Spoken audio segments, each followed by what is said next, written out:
Well, Hallie, it's time for me to go. It was a pleasure talking and especially supporting you as much as I could.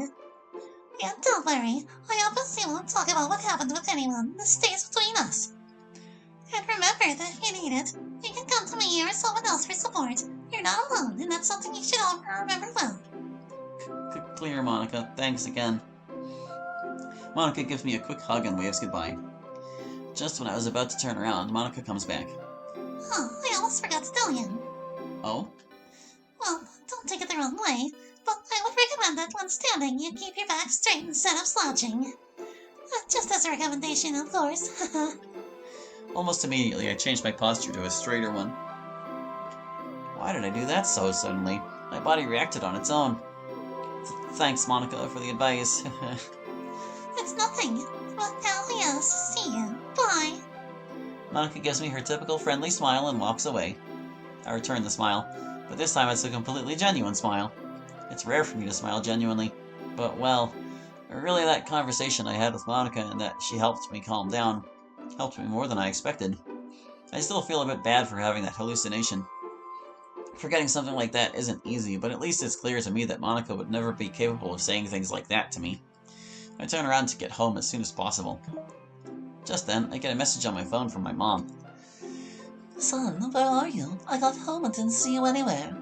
Please send me a message when you can to let me know you're okay. Looks like this time Mom came home early. I decided to send a quick message to my mom. I'm fine, Mom. Just wanted to walk around the park, that's all. I'm coming back right now, don't worry. Okie, but next time let me know. I'll be waiting for you, son. After that small conversation with Mom, now I head back home. Several hours later. Kazue's perspective. I decided to come in at night to visit Hallie for a while. I was wavering between whether to call him or not. In the end, I told myself not to, since it would feel strange to call him like nothing after so long. I didn't do it before, I won't do it now, right? I see the lights in his room and his house on, so it suggests to me that he's still awake.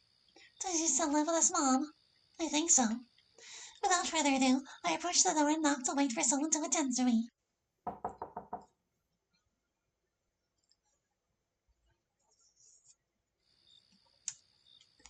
Is that the mother? I guess it must be, right? One moment, please. I hear the voice of a middle-aged woman. It must be Hallie's mother. After a brief moment, the door opens, and as I suspected, I am greeted by a middle-aged lady. I must say that not seeing her or talking to Hallie's mother in a long time makes me a bit nervous. You laughed in your inner monologue. Good evening. Do you need something? I am a bit surprised she didn't recognize me, but it's been a long time, so I guess it's normal. Good evening, Mrs. Kimura. I'm Kazooie, a friend of Hallie. He and I have known each other since we were kids. It seems that Hallie's mother is making an effort to remember me. I see where Hallie got that goldfish memory from. Oh, Kazooie, it's been so long. You can say that again. Look at you, you're already a lady. Thank you, Miss Kimura. I must say you look very good too. Oh, thank you. I didn't remember that Hallie's mother was so friendly. Well, I haven't seen her talk to her in a long time, so I guess it's normal that she doesn't remember much about me. But anyway, it's nice to talk to her again. Anyway, what brings you here at this hour? Yes, well, I thought it would be a good idea to stop by. I haven't seen you or talked to Hallie in a long time, so... Oh, that's wonderful. It would be delightful to have a conversation among three of us like in the old times. Unfortunately, you arrived at a bad time. Hallie's a bit busy with some stuff right now. Oh, stuff? Well, boy stuff, I suppose. The truth is, sometimes it's hard to understand. He asked me not to interrupt him while he was in his room. Not to mention it's already quite late. I see. Either way, he's right. I came a bit late, so I guess it's understandable. In any case, you can come back whenever you want. Just make it early, okay? Sure, Mrs. Kimura. Well, is there anything else you want to tell me, Kozume? Actually, no. I had to discuss some things with Hallie, but if he's busy, I can't do much. Either way, it was a pleasure to talk to you again, Kazooie. It's already quite late, so I recommend you head back home. Yes, you're right. Good night, and thank you for seeing me. Good night to you, and take care. And after that short conversation, the door closes. I really hoped to talk to Hallie, but oh well, maybe next time. Without further ado, I turn to head home. As I turn around, I see that the house across from Hallie's, which has been empty for years, now has its lights on. They must have moved in recently, I guess. Anyway, I'd better leave before it gets any later.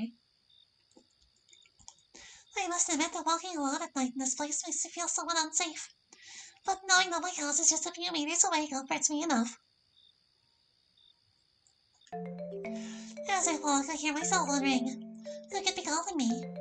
I take my cell phone out of my pocket and see that it's... Shin. How the hell? Curious, I answer the call. Hello. Hello, Kozu. I went out to look for you at your house, but I couldn't find you. Where are you? Oh, my house? What the? It disappears for years and has the nerve to come to my house like nothing. Well, you just did that to Hallie, though. I'd better just tell him that I went out to get some fresh air. I prefer he doesn't find out I wanted to visit Hallie. Well, I wanted to go out to breathe some fresh air, and with the blue skies we've been having lately, it feels relaxing. Why did you capitalize that? Are you just referencing Blue Skies, the mod? You don't gotta do that, man. Oh, I see. I just wanted to make sure you were okay, lol. Uh-huh. Anyway, why were you looking for me in the first place? I just wanted to talk about some things with you. In person? Yeah, well, I wanted to avoid talking on the phone because I'm sure you could just hang up on me. And you know you weren't wrong. Please don't hang up. Bark. Hey, you don't have to be that rude. Trust me, I have plenty of reasons I should. And start talking if you don't want me to hang up. Okay. There's an awkward silence on the call. It seems like Shyness is getting ready to talk.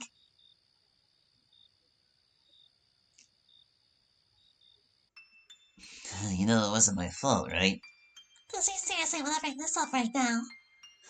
Yep, no doubt I'm going to hang up. Kazue. See, that's why I wanted to avoid talking about this on the phone. What I should do now is call the police for harassment. What were you expecting? I'd welcome you with open arms and throw a party. Shin, I haven't seen you in 3 years. How do you think I felt seeing you at the entrance of the school? I didn't see or do anything since Hallie was there. And how do you think Hallie felt? Are you aware? Kazue, just so you know, yesterday I ran into him at the entrance and he didn't even recognize me at first. I joked about it, but it really hurt to see that he didn't recognize me. No wonder I saw him so calm and not surprised at all. Anyway, no, it's her. Anyway, Shin, you can't just chill up like nothing and want to fix things. I spent the rest of the day avoiding you just because I didn't want to cause a scene at the school. And believe me, if Hallie finds out you lied to him, he's going to hate you for the rest of his life. And even if it wasn't directly your fault, you were still involved. I know perfectly well, Kozue. But I assure you I only want to do the right thing now, no lies and no tricks. That's what you said 3 years ago. I don't know what's worse, what you did, or that you lied about leaving the country for financial reasons because you couldn't tell the truth. You weren't the only ones who had a really hard time, you know. Don't try to play the victim now. I'm not trying to play the victim. You don't know how much I missed both of you, and the guilt for what I did eats at me so much that sometimes I can't sleep. I can almost hear Shin trying not to cry. But that won't make me feel bad for him. Not this time. Look, Shin, it's just not the right time to have this kind of conversation. I'm not the one you should be talking to in the first place. Don't rush things, but don't try to avoid them either. You're here now, so your job is to give explanations and, above all, apologize.